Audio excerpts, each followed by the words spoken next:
This week on Back to the Movies, we're talking I Am Legend. What the hell are you doing out here, Fred?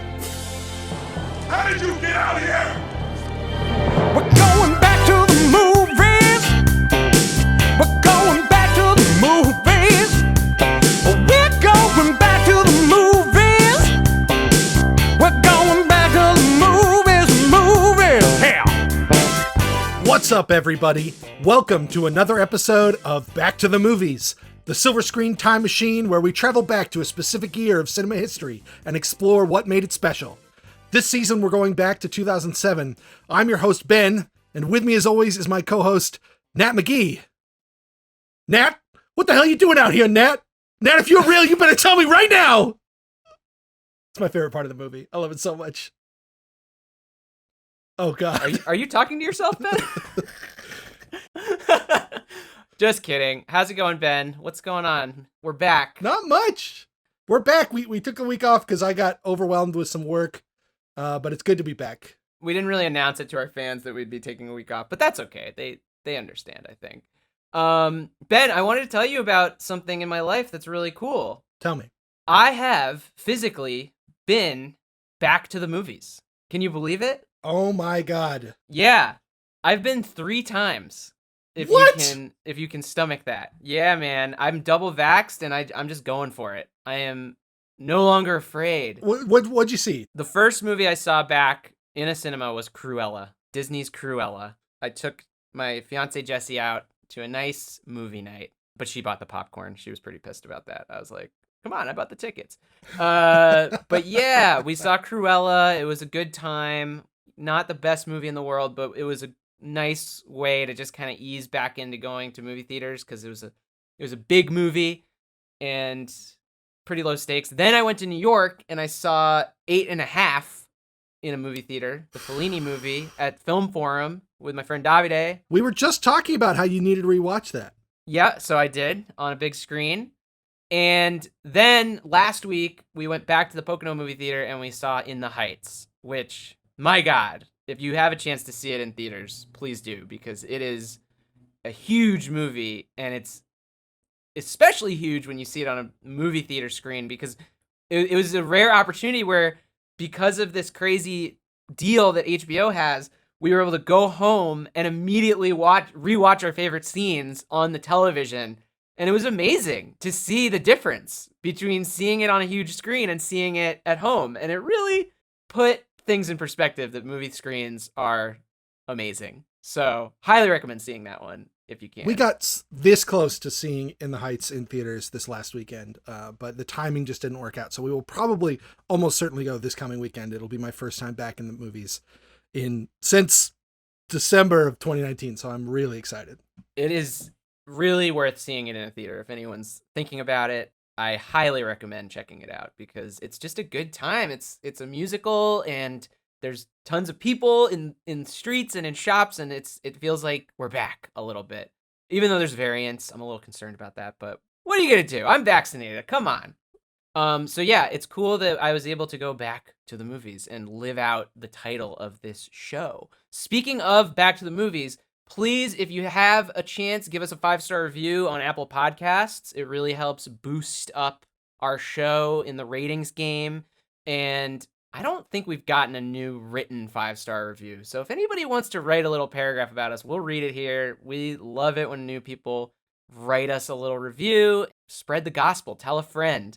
Also, follow us on social media, Instagram, Twitter, and TikTok. We're at BttM Pod. At BttM Pod. So check us out. So what did we watch this week? You gave us a little taste of what you saw, and I'm very jealous of your return to theaters. I was not idle myself.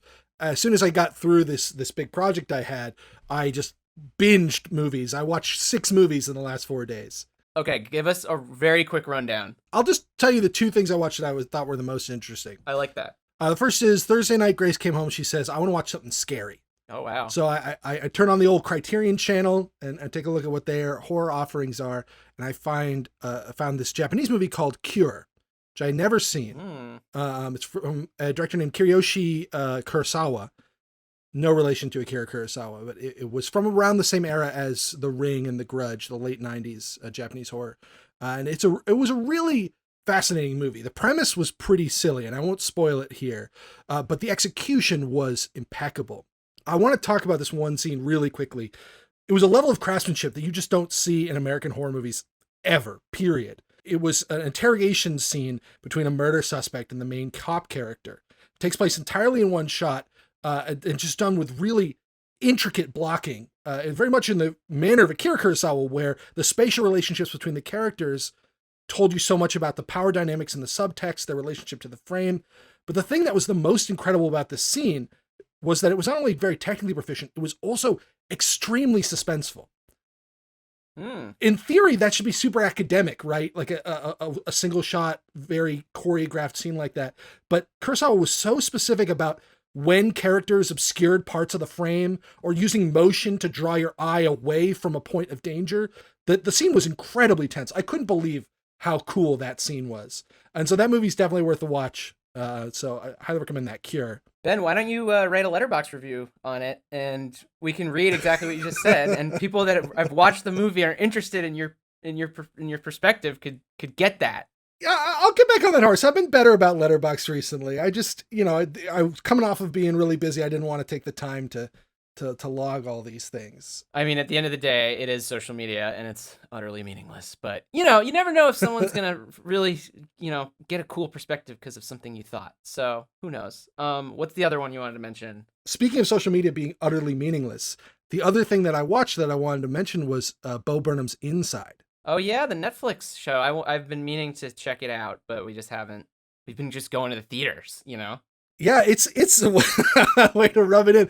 It feels like its time is quickly passing. It's so much a piece about the pandemic experience. I've been a fan of Bo Burnham's for a long time, and I thought this was a really interesting work. Like a lot of his comedy, it walks this line between being very courageous in how openly he bears himself to his audience, how nakedly he strips, quite literally in this special, but then also how sort of self-indulgent and narcissistic it is.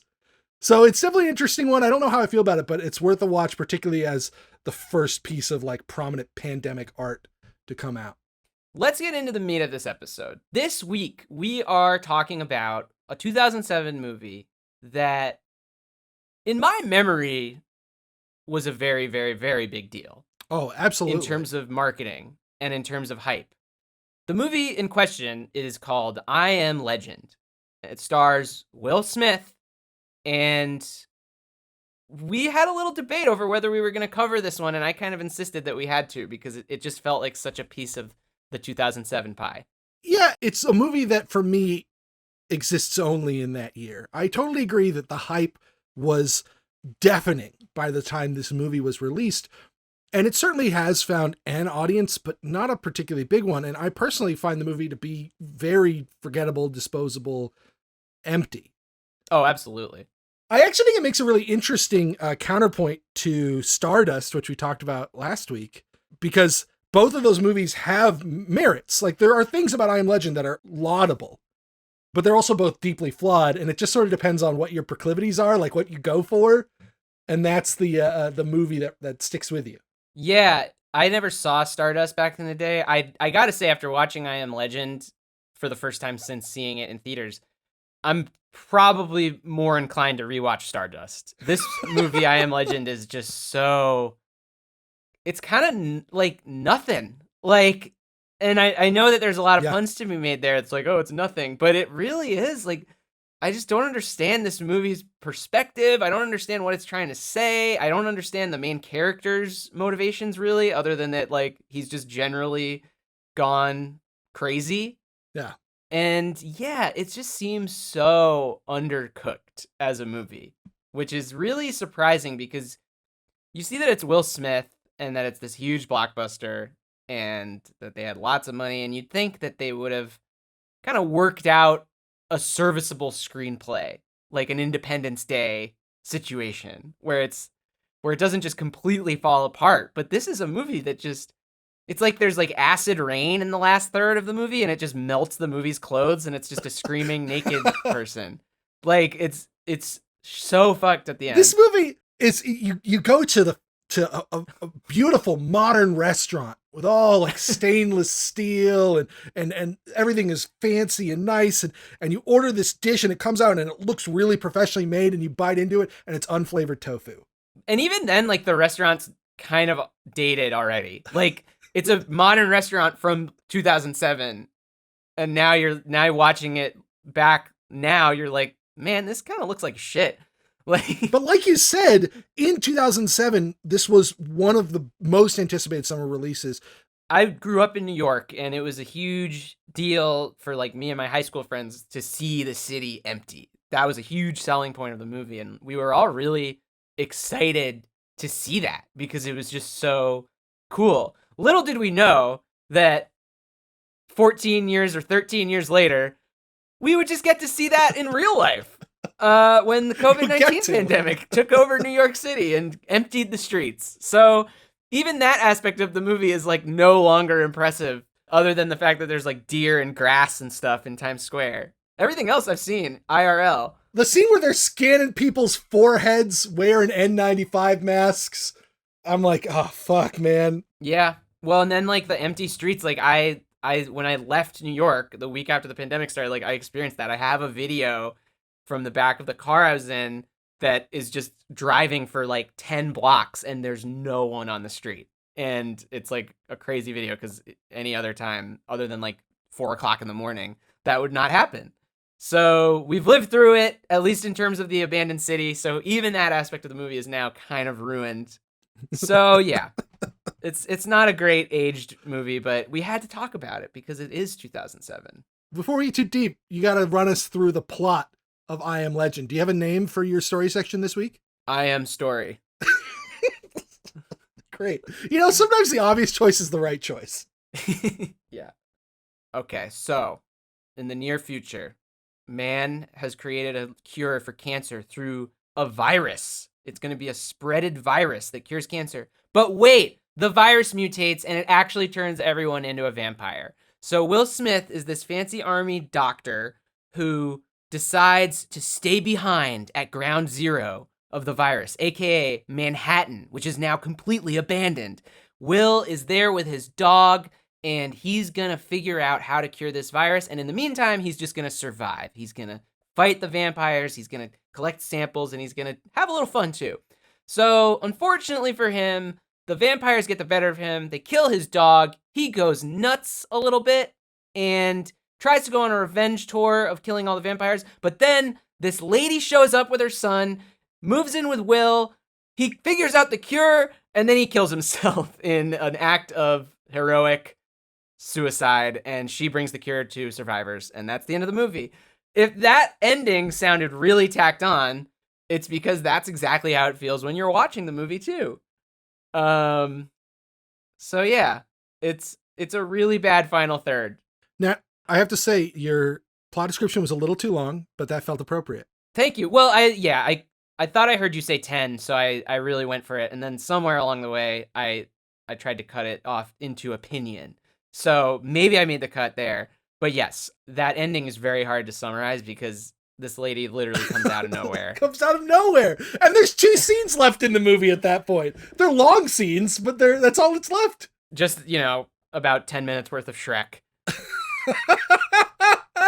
We'll get into it though. So let's get into Ben's book report corner where we kind of go over how this movie came to be. So I Am Legend starts as a novel.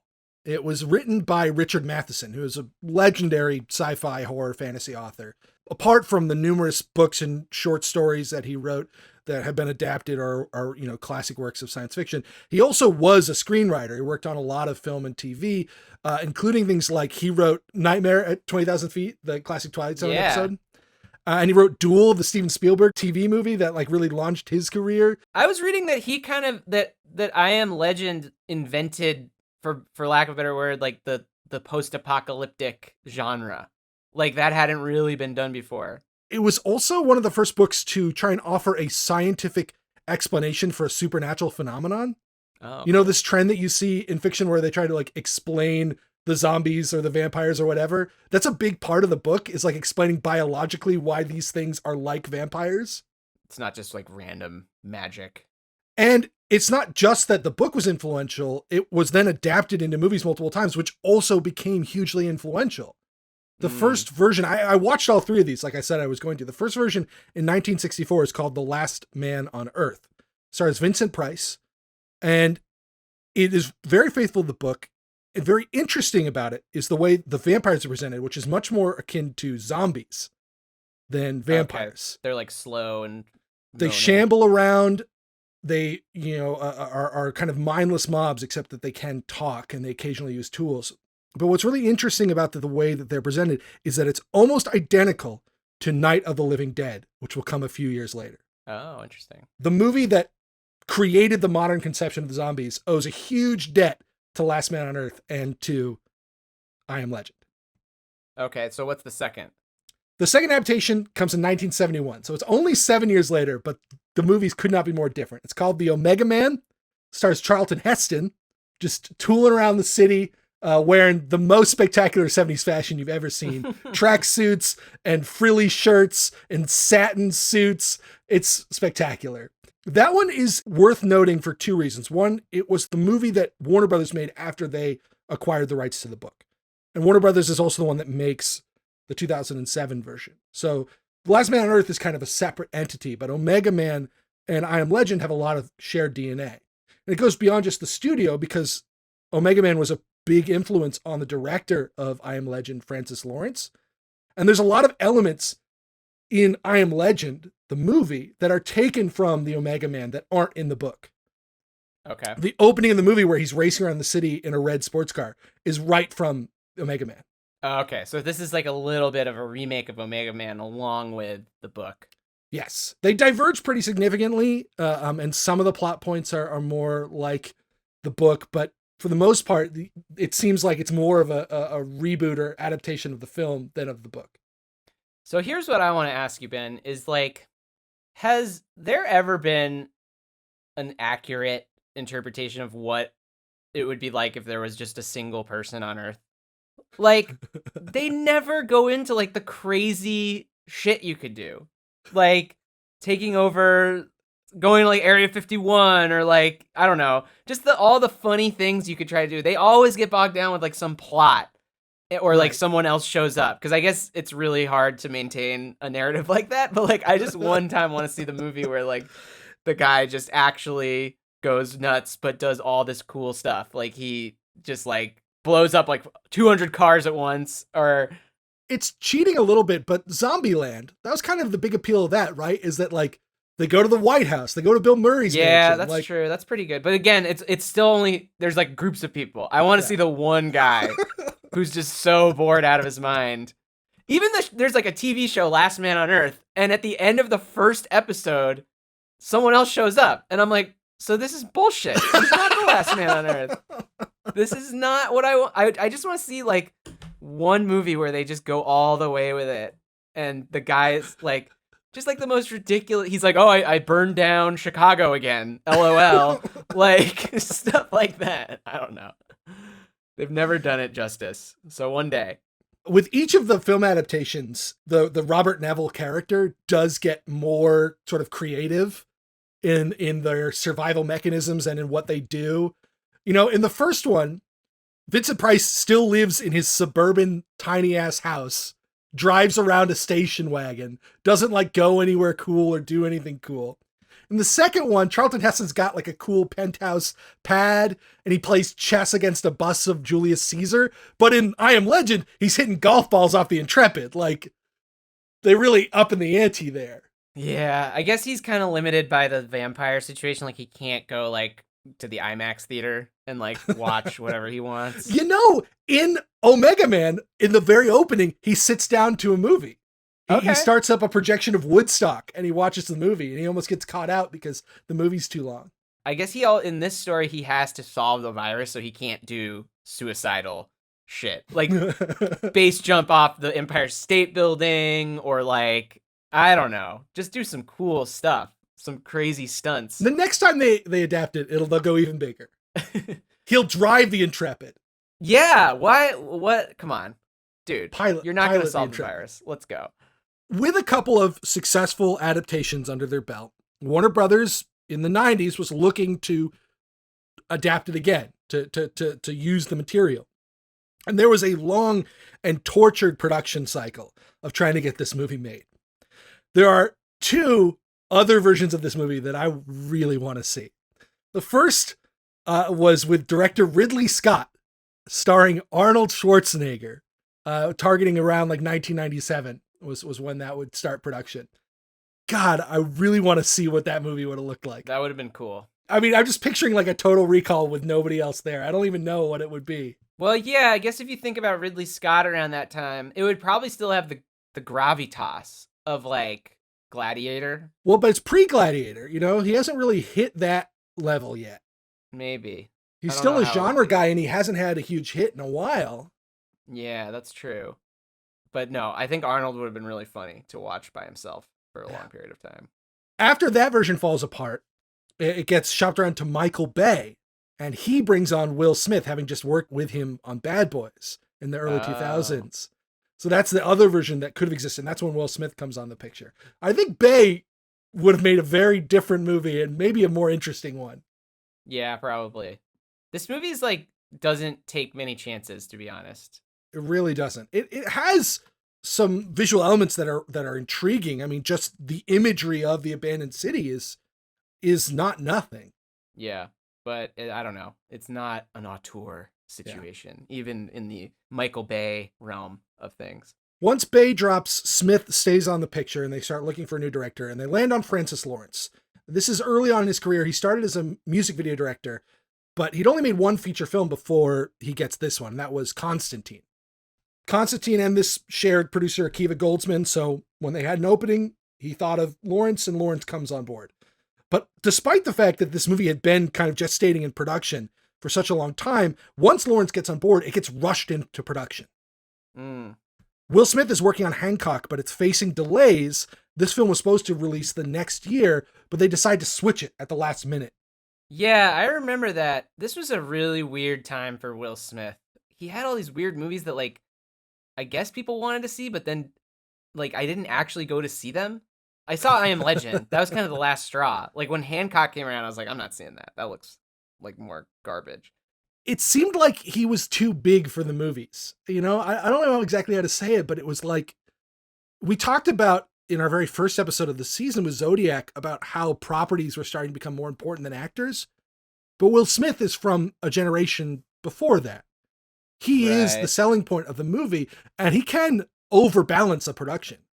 Well, he was never, and I don't know if it's him or his agents or whatever, but like he was never willing to share the spotlight at all. Because I guess that would be like kind of giving up a little bit too much for him because he's got to be the big star. But like, I think at this point in his career, like I wanted to see him bouncing back and forth between some other stars. And like, it just never happened. I agree with that.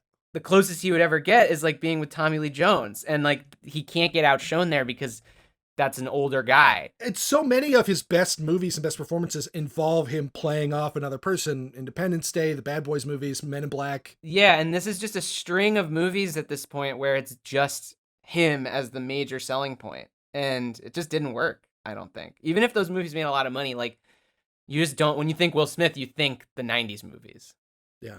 Yeah. Those will be the ones that he's remembered for. Yeah. Because of the schedule switching, this movie went into production without a script. They basically had an outline, and they had the old scripts for the old versions of the movie. So a lot of the material that had existed in the 97 version and the 2002 version kind of worked their way in here just because they had nothing else to work with. This is a zombie movie, or a Frankenstein movie.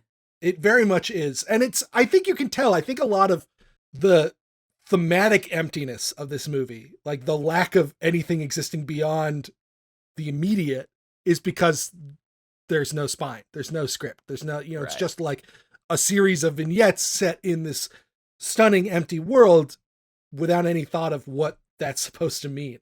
Right. It just is. So let's get into the movie. Well, we open on a classic TV news segment. How many movies open on TV? That's a letterbox list that needs to be created. Movies that open with a TV news segment. It is a prologue, but it's also literally like a prologue from like Shakespeare. It's just people talking to the audience being like, this is what's happening. So it makes sense, but man, does it kill the vibe when that's how you open your movie. This comes out several years after Shaun of the Dead, which just does that trope so well. It kind of killed it. Oh, where he's flipping through the channels and Yeah. it just all happens to line up perfectly. Yeah, that's an amazing moment in Shaun of the Dead.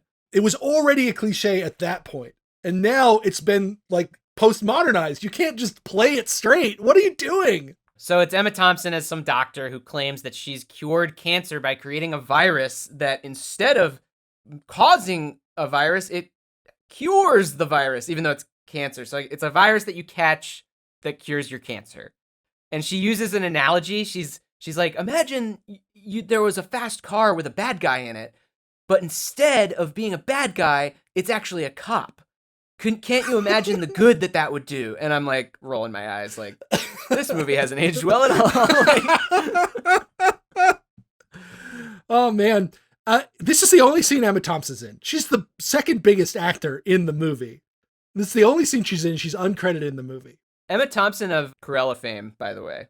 She did very well in that movie. Sure. So yeah, it's like no wonder there's a virus. You compared it to a cop, like a thin blue line guy, like driving down the road.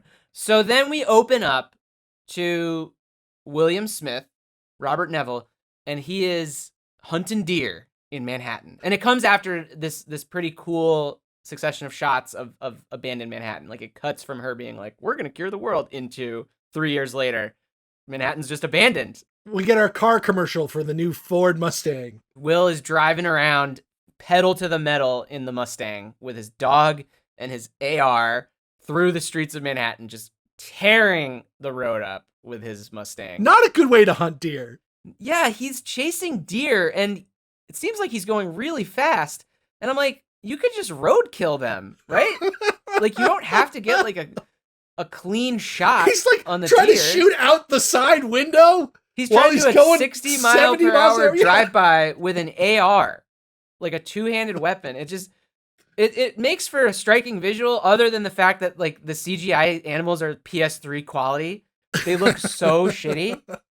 They used a real dog, at least. The dog never, because speaking of Cruella, I saw that movie and there's a lot of CGI dog, which you just know from you've seen so many dogs in your life that it's not a real dog.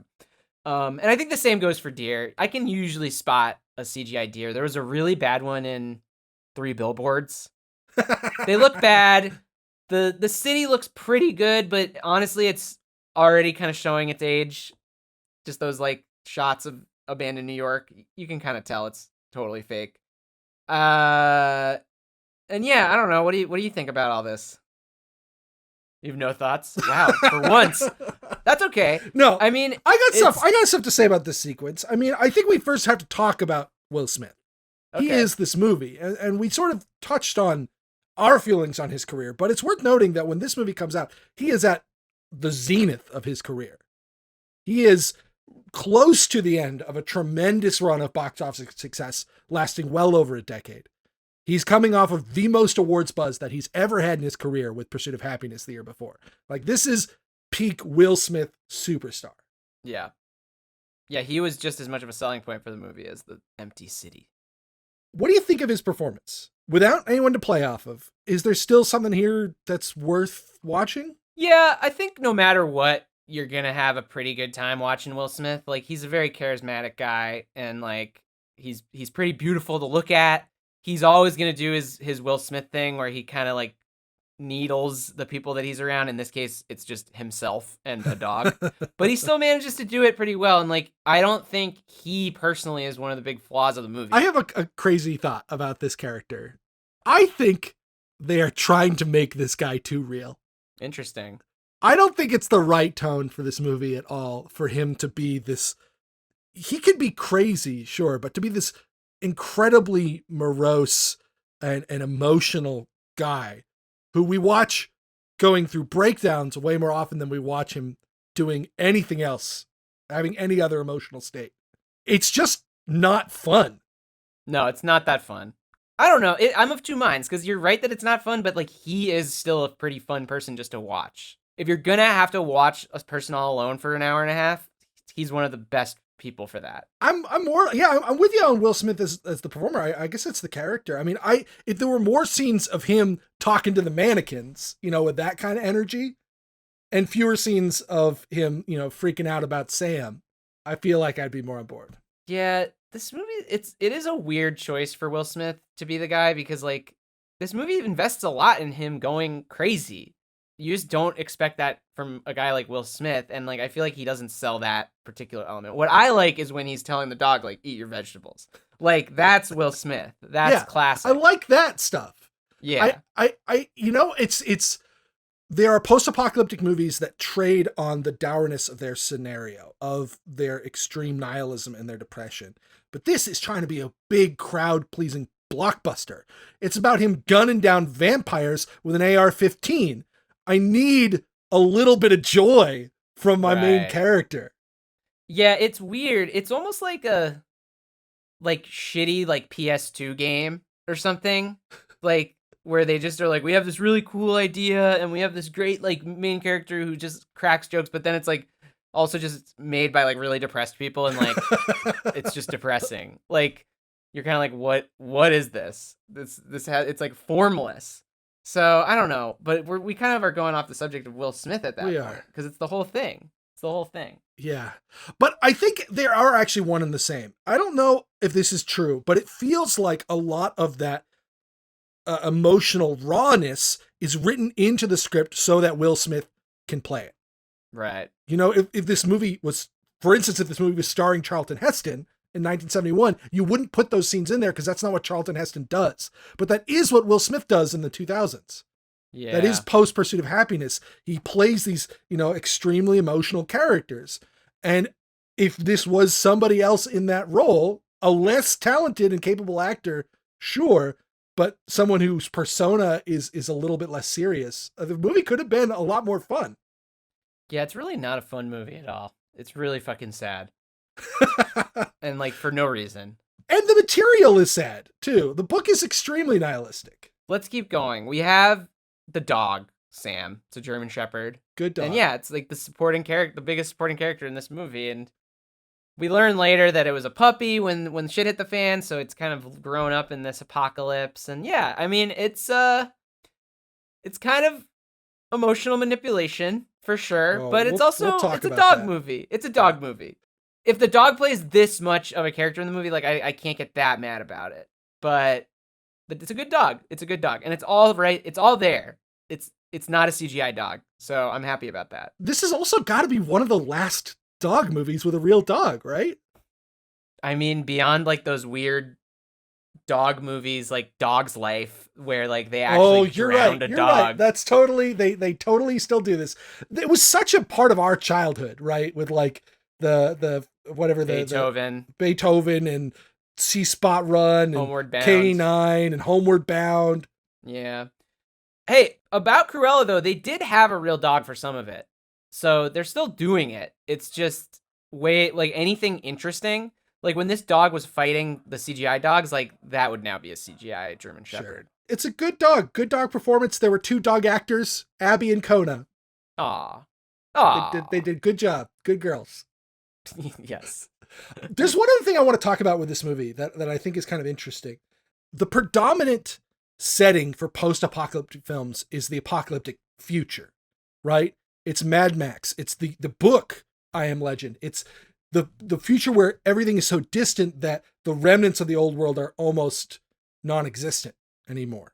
Right. This is immediately after. There was a real trend, and I think it was driven largely by zombie movies, which, have that sort of sense of immediate danger, that are about the apocalyptic present, where it's our world as it exists today, almost exactly, except now there's no people there.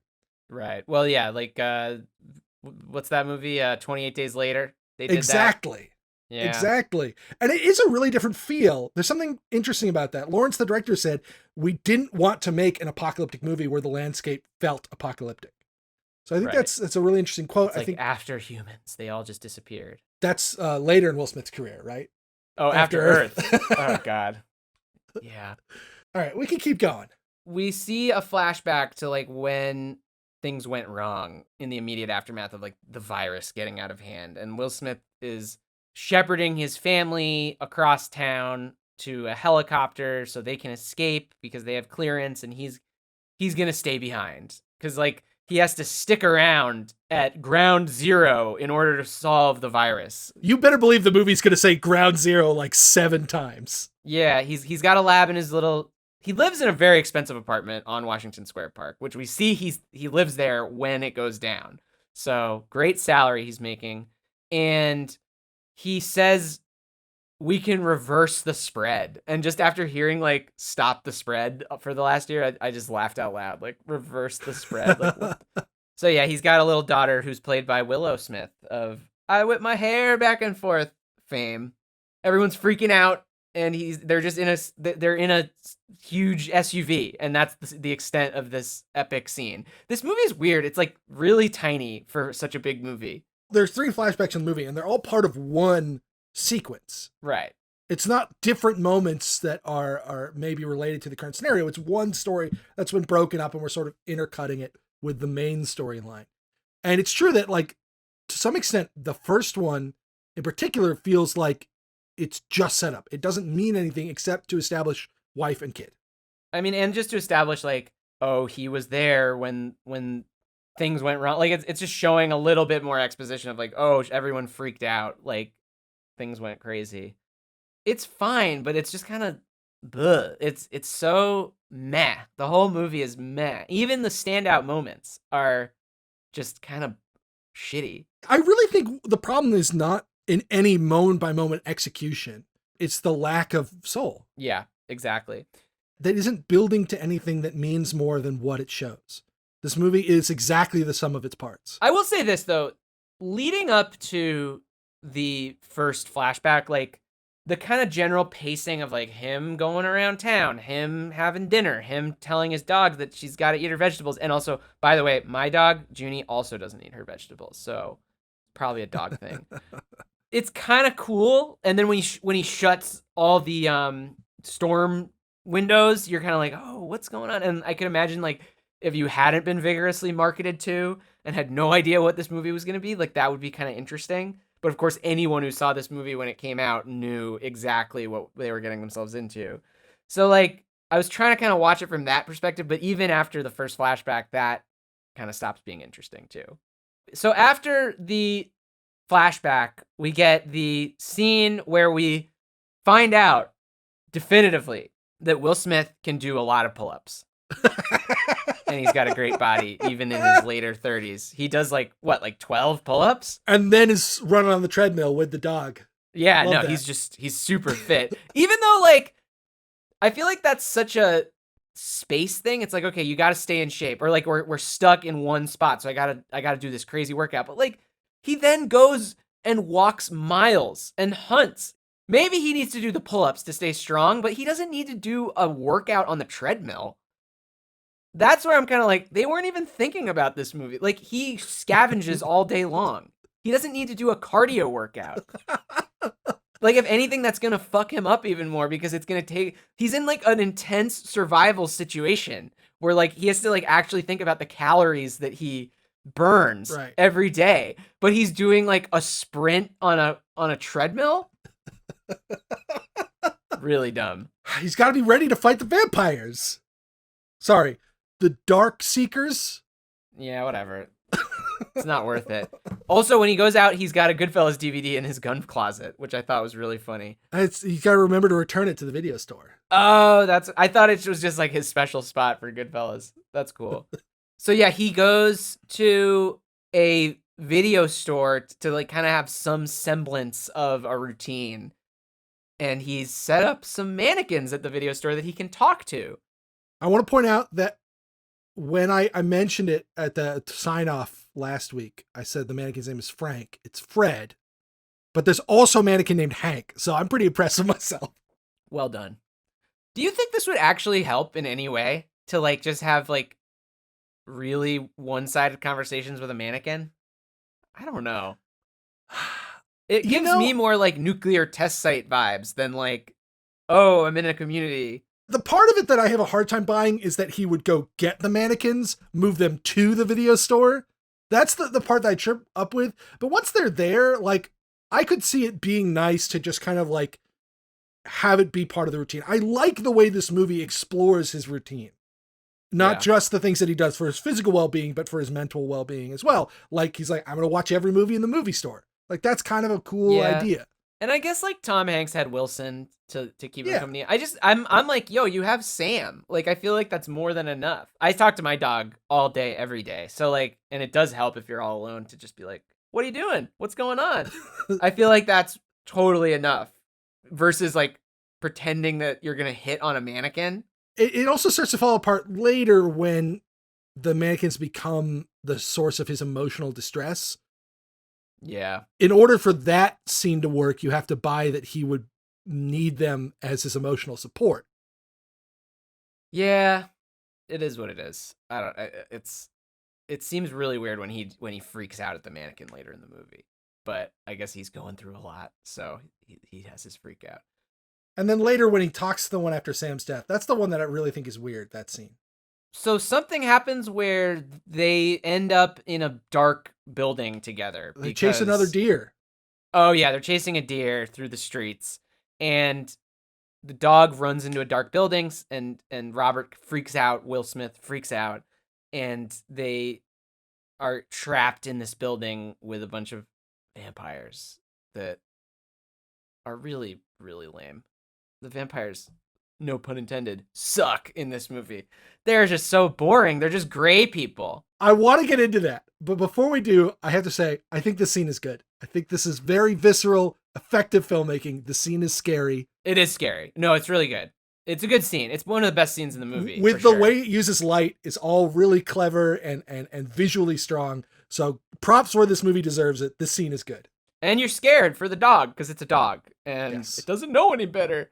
So it does have that going for it. And Will Smith's acting is also good. He's like freaked out. It's clear how scared he is when he starts saying, I gotta, like when he hasn't found the dog and he's like, I gotta go, Sam, I gotta go, but he keeps going forward. Yeah. Great moment. Good stuff. No, I'm sorry I kind of shat on this because of the vampires. That's like a movie problem, not just the scene, because the vampires suck. So let's talk about the vampires. Let's talk about their design. Yeah, they're big gray people. Yeah, they're kind of like a proto Voldemort. But they are also so zombie-esque. I was really confused by this movie the first time I had seen it, not having read the book and not having seen any of the other adaptations. I didn't really understand that they were supposed to be intelligent. I didn't really pick up on the dark light thing. Because they're just sort of like generic, fast zombies from the 2000s, which was just a trend. And they have to all be wearing clothes. It's just boring. Originally, they were going to be done with prosthetics. In fact, they shot with prosthetics for the first few weeks of filming. And you can see videos of the makeup tests, and they were pretty cool. I think that would have added a visceral element. At the very least, it would have taken away the awkwardness of the CGI implementation, which is not good. And it's just another example of this movie just like not having due preparation, where like if they had taken the time beforehand to be like, we're going to do these CGI, here's how we're going to implement it, they probably would have looked better. Or if they'd stuck with the prosthetics, that probably would have looked better. But what we have instead are these very sort of ill-defined, muddy, rubbery things that don't have any life or weight. They're like Resident Evil, like level 1 bad guys. Like, just like the cannon fodder when you start the game. And not to go too deep into the adaptations, but in the book and in all previous other versions of this, they speak. They are intelligent creatures to some degree. Hence the vampire elements. In the book and in Last Man on Earth, they react to crosses and garlic and mirrors, and you have to stake them. Like, there's a lot of that detail stuff which kind of gets lost, which makes the rules of these creatures difficult to parse, which makes the ending less effective.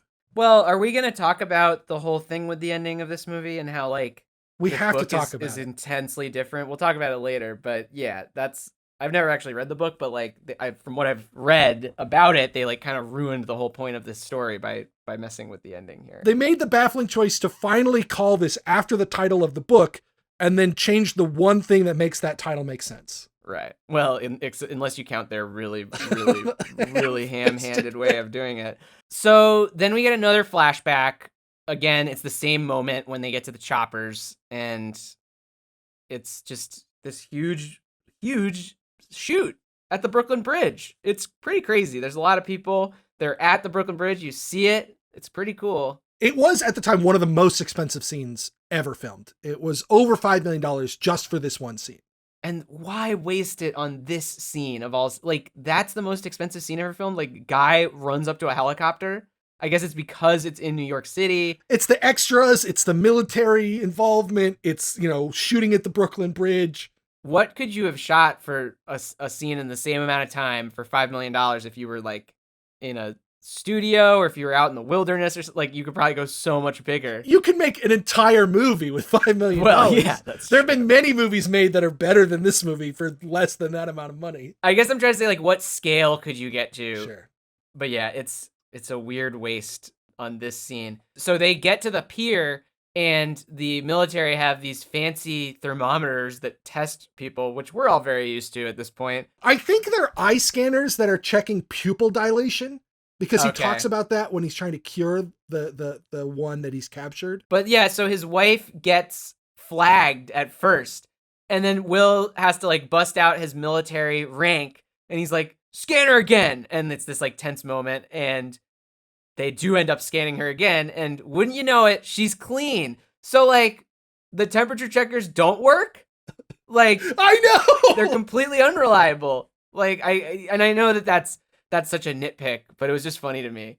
This is a joke. This is all a joke. But then the movie doesn't comment on it. It just makes it like this weird suspenseful moment. The short term, the immediate is fine, but doesn't work as soon as you put it in the context of the whole.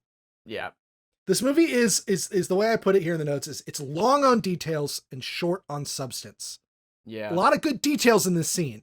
The devices that they're using to scan were created presumably or uniquely for this movie. The fact that they got all these extras and that they shot it this way. All that stuff is good, detailed filmmaking. And it fails to coalesce. So then we have this moment where he tries to capture one of the vampires, and like he basically does a test on her, but it fails, and he's like really sad. I think this happens before the before the second flashback, but he does a test on a vampire and it fails, and I'm like, dude, it's one test. You have to do like 100. That's not how science works, where you're just like... We do see the pictures later. He has been testing them. Lots of them. Okay. So I guess this is the one. This is the one that proved it to him that it's not going to work. But I don't even know what happens with this whole vaccine that he creates over the course of the movie. It's not even worth like trying to figure out. But the important thing that happens here is he's out. Why is he out there? He's just driving around again? They're just driving back from a day of scavenging. A day of fun. So he sees one of the mannequins out in front of Grand Central, and he starts freaking out at it because he's kind of losing his mind a little bit. It's his boy Fred. He shoots it, and he's yelling at it, and the dog is freaked out, and then it turns out that it is a booby trap that picks him up and dangles him in the air. So was this supposed to be his booby trap that he set and just kind of forgot about? No. And I actually like this scene a fair amount because it asks the audience to work this out. It functions exactly the same as the trap that he uses to capture the infected.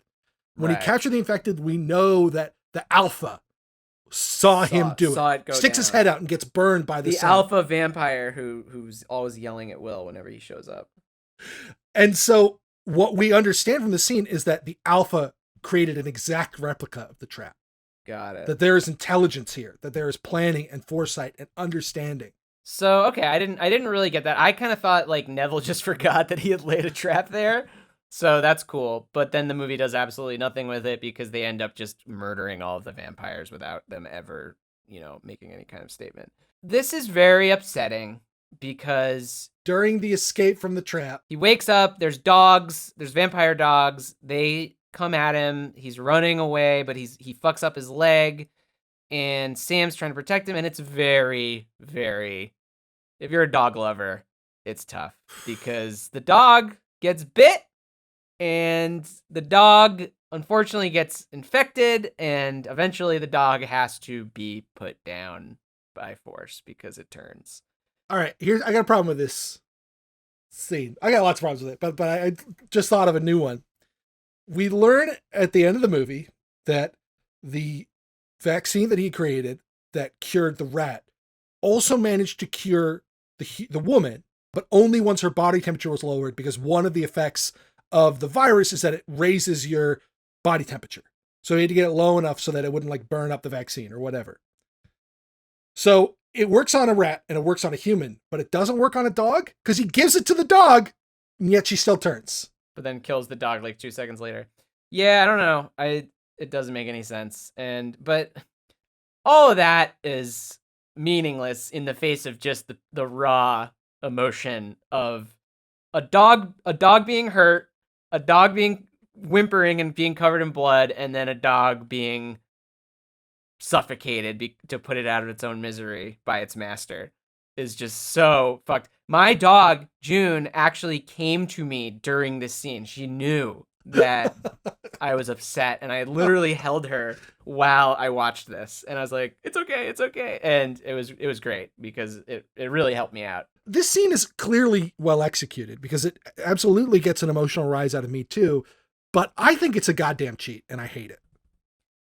I don't think that they earned the death of the dog. I don't think that it means anything to this movie other than to drive the emotional stake in the heart of the audience. Yeah, because like other than Will kind of going crazier, which he already was, there's no like major change in his life. Like other than he's gonna just go ape shit on the zombies and he's mad. What does the death of the dog say about Neville? What does it say about the movie? Nothing. I guess just the fact that it happens at all is enough, though. It's really sad, and I don't know. I don't know if it has to say anything other than like it's like any other zombie movie. Like people die, and it kind of sucks, right? I was going to compare it to the loss of Wilson in Castaway, because I think that is sort of the point they're going for. But that comes at a point in the movie where it's about Tom Hanks saying goodbye to all the things that kept him alive on the island. Right. He's leaving it all behind one by one as he gets on the raft and goes away. And Wilson is the last comfort that he has to abandon in order to escape. Like there's something happening there that's more than just him losing his friend. There's something happening subtextually. Compare this to the death of Sean's mom in Shaun of the Dead, which is a movie about somebody growing up, about learning to mature, about losing the vestiges of their childhood, including the comfort of their parents. No, you're right. This is more just like dog die equals sad. Like, yeah. That's all it is. And I'm not angry about sad. it, though. I'm way more angry about what happens after this than I am about this particularly, just because I think they do it pretty well because you're really sad when you see it. You're really sad, and Will Smith is really good in these scenes. Yeah. You know, I feel it, man. Yeah. All right, small tangent. Did you look up who's playing the alpha in this movie? I did not. No. Who is playing the alpha? You told me that you're a lover of R plus J. Alpha is played by Dash Mihawk, the guy who plays Benvolio in R plus J. Oh, the redhead. Cool. You can see it too once you start looking for it. You know, originally he was going to play in prosthetics, and then he became the motion capture behind it. Wow. Is this guy in anything else? He's like the big blonde guy, right? The big blonde guy? Yeah, he's got the strawberry blonde hair. He's big. He's a great actor. I've seen a lot of stuff that I like. We're in the final act here, more or less. Neville goes crazy. He decides that he's gonna road rage a bunch of the vampires. He like sets a little trap, and he's gonna squish them in his car, which goes terribly. Yeah, it goes terribly. They're about to kill him, and then out of the blue, a light shines into his car, and he passes out because, of course, he's got to pass out the moment that the white knight savior comes. The divine intervention comes to save him. And then he wakes up in his apartment, and Shrek is playing. The movie Shrek is playing on the television at his apartment. And it had been playing earlier, too.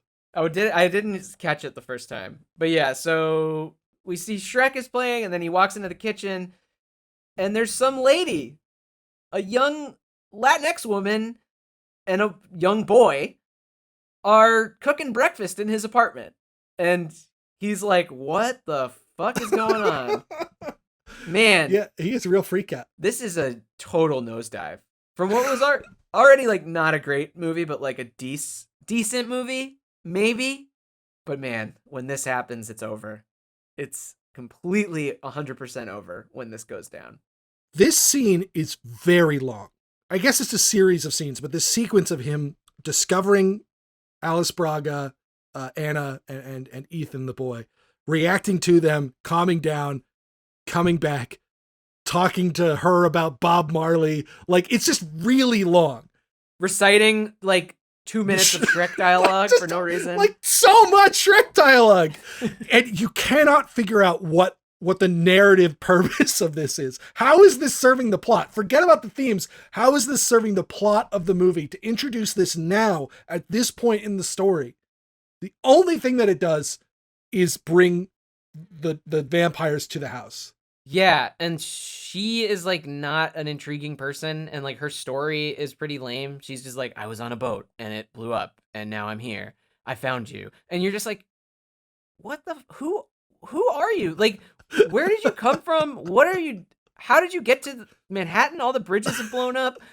You're with a kid, probably like the biggest possible burden for survival in this harsh, cruel world. Like, and all it is like, we got to go to this other place. And it's just such a letdown. It's so lame what happens here. The other thing that this sequence does is it tries to introduce a theme to the movie, which is a very strange religious idea. I wanted to talk to you about this. That it's she claims that it's divine intervention. It's literally Deus Ex Machina, God in the machine, that she's there. And there is something about the fact that it is a woman and a child. It is his wife and daughter reincarnated.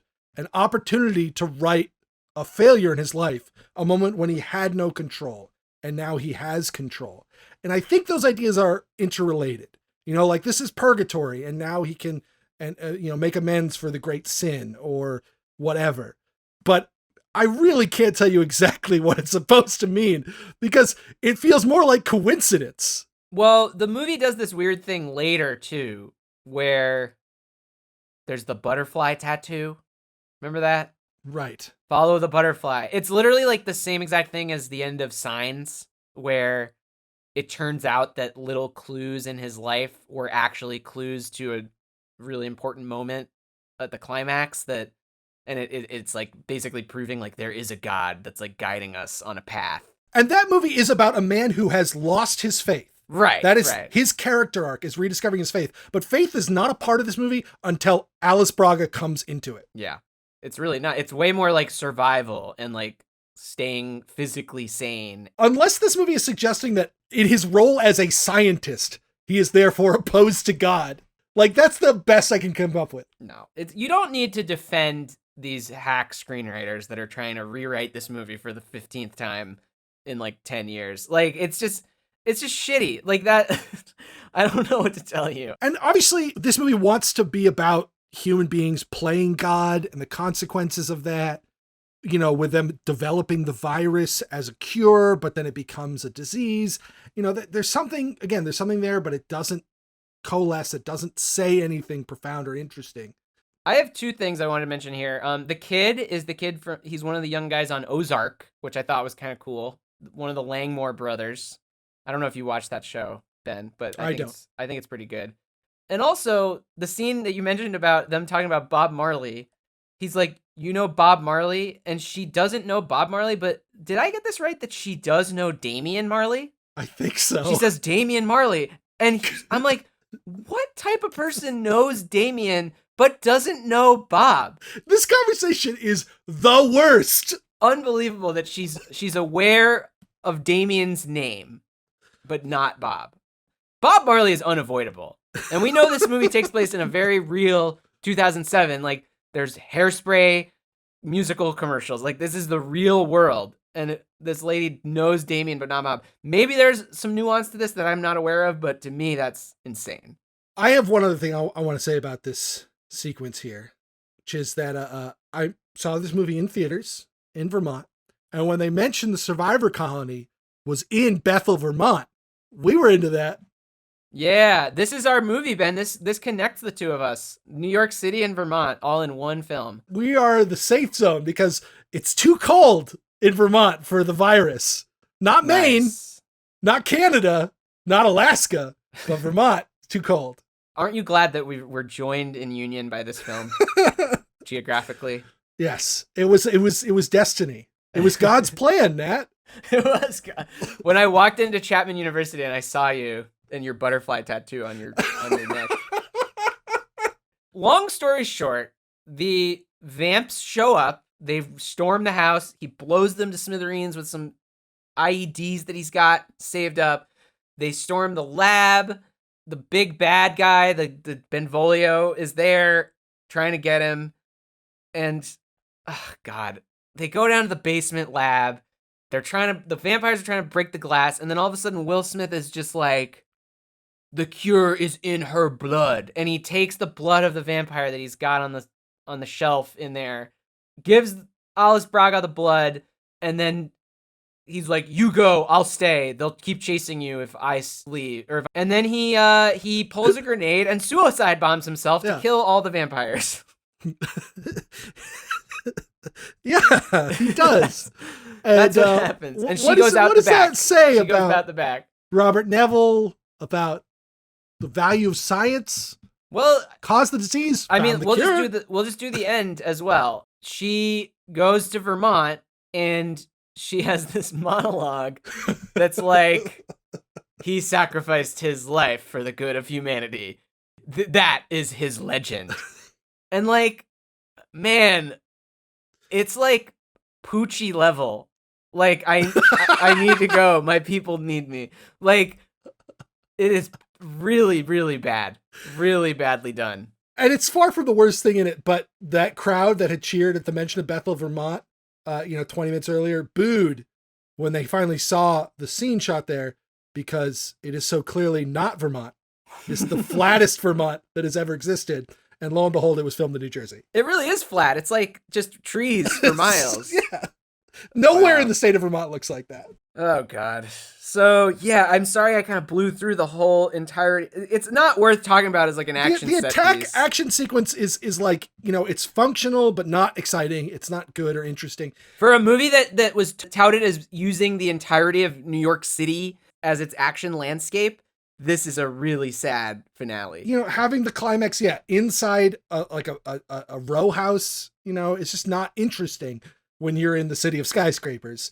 It also isn't effectively set up throughout the movie. We aren't told until they are taking him in the car after being rescued that they can't go to the house during nighttime or else the vampires will find it. That's not something that had been planted earlier in the movie.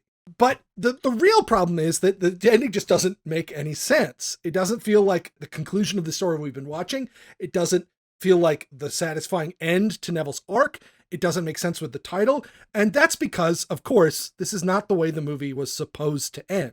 It's not the way the book ends. And there was an alternate ending shot, presumably first, that adheres closer to the story of the book, in which Neville realizes that the reason the Alpha has tracked him so vigorously, the reason that he is attacking the house, is because the vampire that he captured, the woman with the butterfly tattoo, is the Alpha's mate.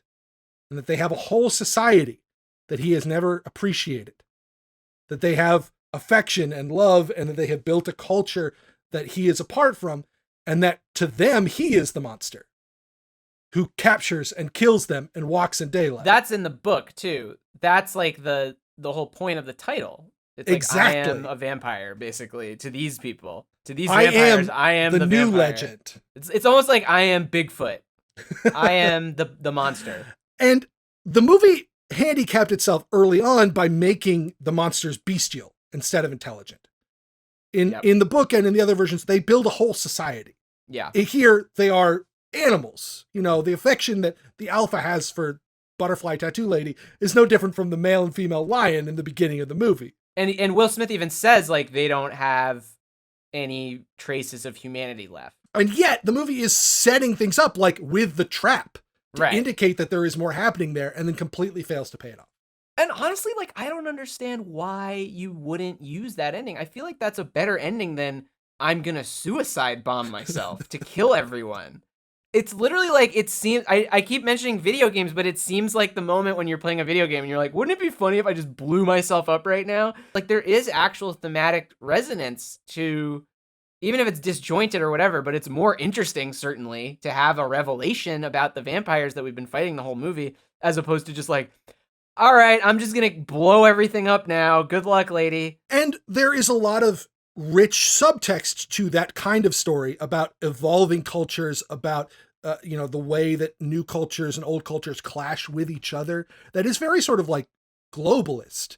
That's very democratic. And also just realizing that you have that, like changing your own perspective. Right, that there are other ways of seeing the world. Right. And this movie replaces that idea with this fundamental religious idea. Yeah, it's like a Christ thing where he sacrifices himself for the good of humanity. They retrofit the title, which is originally about like a self-reflective guy being like, oh shit, I am a vampire to these vampires, into, it's basically like Will Smith is Jesus.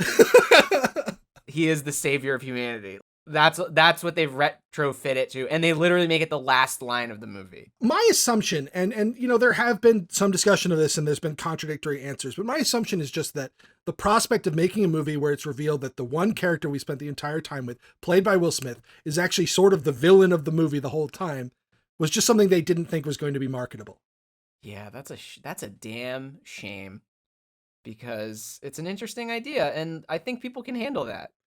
And there had been releases of the film with the alternate ending that you can find very easily. I think almost more easily than you can find the original ending. So if you do like this movie or you're interested in this movie, that's probably the way to go see it, because what you get without it is nothing. I must go. My people need me. Let's talk about the legacy of I Am Legend. This movie had a budget of $150 million. Nice, healthy budget. It opened December 14th. In first place with $77 million. It was the biggest December opening to that date. Nice. It made $256 million domestically. It was number 6 for the year. It made $585 million worldwide. It's a big hit. Big old hit. And no sequels. Nothing. Not yet, although I don't think the door is shut on that. The movie did well, and there was discussion almost immediately of doing a prequel movie, which then sort of morphed into a sequel, and now there's talk of potentially doing a reboot or a sidequel, which doesn't involve the Neville character, but is set in the same world. So we'll have to wait and see. Don't we have enough content with Empty World at this point? It does seem like a much harder sell in a post-pandemic world. What could I Am Legend possibly add to the mix as a sidequel? That's insane. Its most interesting idea is the one they excised from the movie, but maybe they could bring it back. Sure. I wanted to mention while I was doing this, I did read one bit of legacy that I thought was fascinating. There was a licensed game of I Am Legend that only existed inside the virtual world Second Life. Do you remember Second Life? Yeah, totally. Does that still exist? I don't know. Probably. I feel like it was a pretty low tech MMORPG, so like it probably still goes on. And I feel like maybe things like sort of Minecraft or other connected creative expressions have replaced it, maybe. But it used to be this thing. If listeners, if you didn't know this, it was built as a virtual world. Like, it wasn't a game. It was a digital space where you could create a character, can move around and interact with people. And inside it, there would be things to do. Like, there were games inside Second Life that you could play with your Second Life character. It was basically like all those things you've seen where they like try to make the internet real. Like, it was basically that. It's like, oh, I'm in the internet now and I can be whoever I want to be. And like, it was Ready Player One, but a lot lamer. Right. And everyone just put like dicks on themselves. Like there's a lot of sex. I remember that. You could like buy a dick for your character. 2007 themes. I have my favorite portion of the show. I have an entry for 2007. Oh, you got some tech? Yeah, I do. It's more of a general one, but it's an important one in this movie, especially considering the Shrek of it all. And that's DVDs. This movie has a lot of DVDs in it. Great. It has a whole store full of DVDs. It's got video stores. It's got a Goodfellas DVD. It's got everything. And I wanted to ask, Ben, if you could pinpoint the moment in time that DVDs died. When did they die officially? I don't know what you're talking about. I still got plenty. Yeah, sure. I'm going to put it about like 2012. I think that's when DVDs like officially were like no longer a thing. I will agree to say that like that's when they were put on life support, but every major film release still gets a DVD release today. I'm aware of that. I'm not aware even of just that. Blu-ray, they get a DVD release. No, like, I know, that's I know still that. happening. People are still buying them. It's not what it was, but it's on life support. It still exists. This isn't like VHS, which Okay. by 2007 was gone. That is true. That is true. They still exist, but they are no longer a thing. They're no longer like a thing people like buy except for like major enthusiasts. You got to admit that at least. Nobody buys a DVD anymore unless they have like a film collection. I don't actually think that's true. I think that places that don't have access to good internet, which is still a lot of the country, they probably still buy a lot. I am a physical coastal media. elite. You're right. Yeah. Your privilege is showing, Nat. Okay, fine. Well, for the modern world, DVDs, I'd say 2012. 2012 is definitely is like the you can tell that it's over. I mean, that's when streaming was finally like for reals. Once Netflix separated its streaming service from its DVD service, that was the moment. Oh, that's a really good moment. When was that? I'm gonna look it up really quick. I remember when you got both for one fee. That was the glory days right there. The summer of 2011. Oh, you were right on it, man. Yeah. So that's when they did it. And then they admitted like it's wrong. When they announced Quickster, that's what it was called. Now it's called DVD.com. It still exists and does pretty well, I think. Wait, Netflix doesn't give DVDs anymore? They do. They just rebranded it as DVD.com. Oh, wow. It's still Netflix I thought you could still owned. do... Oh, I thought it was still like Netflix officially. Interesting. No, they just wanted to separate it for brand recognition reasons. Got it. Do you subscribe to DVD.com? I don't. Okay. Just checking. I subscribe to the Criterion channel. Everything I'd get on DVD.com is on there. Right, exactly. Okay, let's talk about some themes in terms of 2007, which we do on every episode. We talk about some themes that we've noticed across all the movies that we've talked about. You got any? The only one that really came to mind for me was adaptation. Oh. It's sort of a cliche to talk about, but as we entered the 2000s, the common complaint was there were no original movies anymore. Everything was a sequel or a reboot or an adaptation. And that has been so true in 2007. The vast majority of films in the top 10, potentially all of them, although I'd have to double check that, were adaptations of some form or another. Yeah, either a sequel or IP getting repurposed. And we haven't really talked about that yet, but it is a distinction between 2007 and something like 1990, which had its share of adaptations, but much fewer. Much fewer. That was our previous season that we did, by the way. It had a significant number of original films, like Pretty Woman and Ghost and things like that were just created wholesale for cinema. The culture is dying at the turn of the millennium. But I actually do think that the paucity of themes here is relevant to the criticisms that we've been making of this movie the entire time. There's a lot of aesthetic resonance in this movie with the year 2007. This sense of like post 9/11 urban destruction. They keep calling it Ground Zero, which is a clear allusion to 9/11. Again, it doesn't coalesce into anything that feels thematically significant. It's just sort of there on the surface. Hey man, I got a big one for you. Okay. It's our biggest one ever. Quagmire.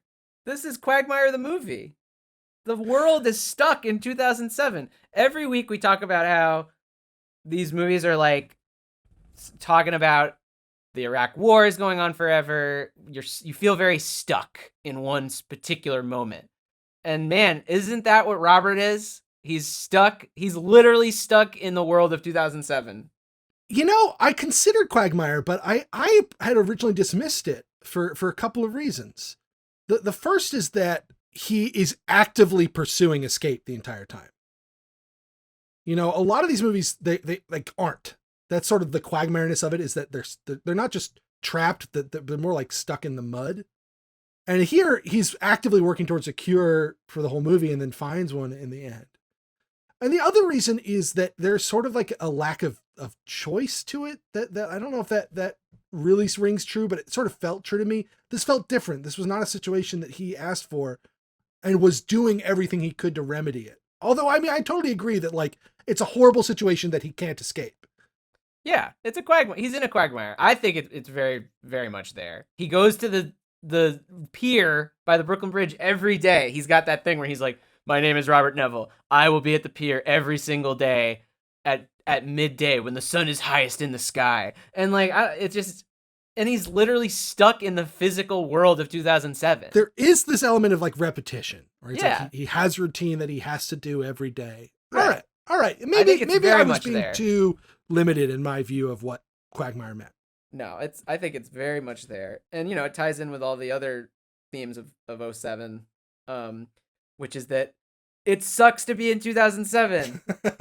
That's the other theme that I love that we always talk about, that all the movies that we watch that are made in 2007 are just expressing how much it sucks to be in that year, that specific year, 2007.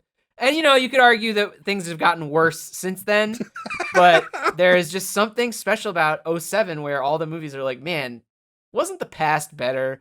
Doesn't 2007 really suck? In some ways, I Am Legend is saying to everyone in 2007, hey, you think 2007 bad? Wait 13 years.